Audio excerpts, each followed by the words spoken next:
नमस्कार, मैं अतुल आनंद। इस समय मैं गर्दनीबाग पटना में हूँ, धरना स्थल पे। मेरे सामने देख सकते हैं ईडब्ल्यूएस आरक्षण के विरुद्ध एक आंदोलन चल रहा है, धरना चल रहा है। सबसे पहले डॉक्टर रंजन कुमार, राष्ट्रीय महासचिव जनतांत्रिक विकास पार्टी। कौन कौन सी मांगे हैं आप? देश में जो देखिए बाबा साहब भीमराव अम्बेडकर का आज पुण्यतिथि है। बाबा साहब अम्बेडकर को हम श्रद्धांजलि अर्पित करते हुए, बाबा साहब भीमराव अम्बेडकर ने कहा था कि सामाजिक आधार पर जातिगत आरक्षण उन्होंने दिया था। जो दबे कुचले लोग, जो वंचित समाज है, जो दलित है, महादलित है, पिछड़ा है, अति पिछड़ा है, जो समाज हाशिए पर, उसको आरक्षण उन्होंने इसलिए दिया था वह समानता में आ जाए, सब समान हो जाए। लोग समान हो गए। आज़ादी के इतने वर्षों के बाद भी लोग बराबरी में आए, लेकिन बाबा साहब ने जिस संविधान का निर्माण किया उसको लोग छेड़छाड़ कर रहा है, उस संविधान के साथ खिलवाड़ कर रहा है। संख्या में लोग अपना विरोध जताने के लिए आए। तो सवर्ग को ईडब्ल्यूएस के आधार पर जो आरक्षण किया जा रहा है उसके खिलाफ हम लोग करते हैं। 10% आपने आर्थिक आधार पर आरक्षण दिया, कहाँ से आरक्षण है, कहाँ से आपने आर्थिक आधार निकाला है? क्या बाबा साहब ने जिस संविधान को लिखा है उस संविधान में कहीं इसका जिक्र है कि आर्थिक आधार पर आरक्षण मिलेगा? नहीं है। इसलिए जो आर्थिक आधार पर आरक्षण दिया जा रहा है उसका हम खिलाफत करते हैं। देश की सरकार से और बिहार की सरकार से हम मांग करते हैं जो आपने संविधान के साथ छेड़छाड़ किया है, संविधान विरोधी ईडब्ल्यूएस को जो आपने 10% आरक्षण दिया है, आप उसको वापस ले लीजिए। नहीं तो बिहार की जनता, बिहार के दलित लोग, पिछड़ा लोग, अति पिछड़ा लोग, दबे कुचे वंचित लोग आपको दिखा देंगे कि हम लोग क्या कर सकते हैं। सवर्णों का कहना है कि हमारे भी जातियों में गरीब लोग हैं, तो उसके बारे में आप क्या कहना चाहेंगे? देखिए, सवर्ण आप कह रहे हैं, जो दलित लोग हैं, पिछड़ा लोग है, अति पिछड़ा लोग है, इसको दबाया किसने? हजारों वर्षों से कौन दबा हुआ लोग है? आप कह रहे हैं आज हम भी दबे हुए हैं।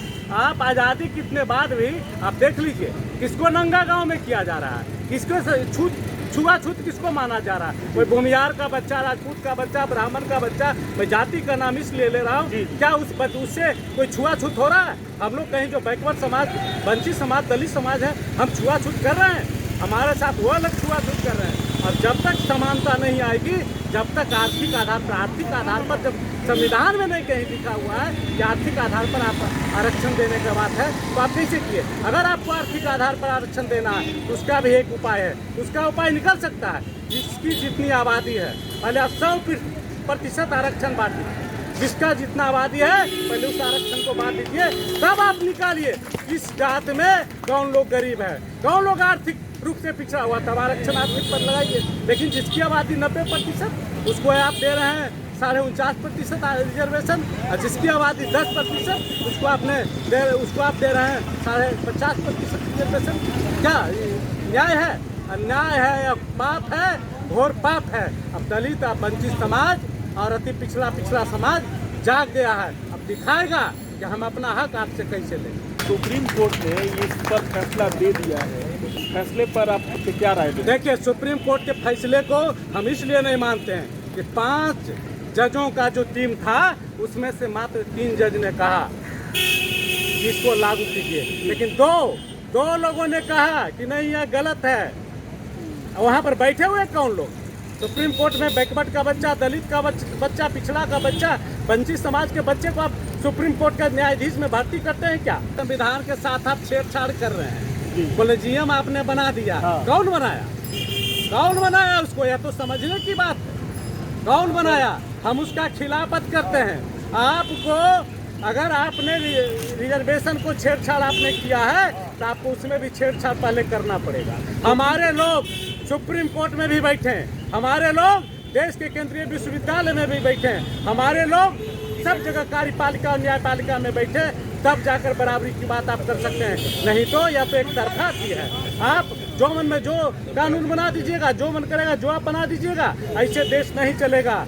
जिसकी आबादी 90% है उसको आप अनदेखी करके कानून नहीं बना सकते हैं। अभी आप देखिएगा ईडब्ल्यूएस के सवाल पर बिहार में अगर एक माई का लाल बोलने वाला है उसका नाम है श्री अनिल कुमार। अनिल कुमार सिर्फ बिहार में बोल रहा है और पूरे देश में हजारों अनिल कुमार आने वाले समय में पैदा होगा।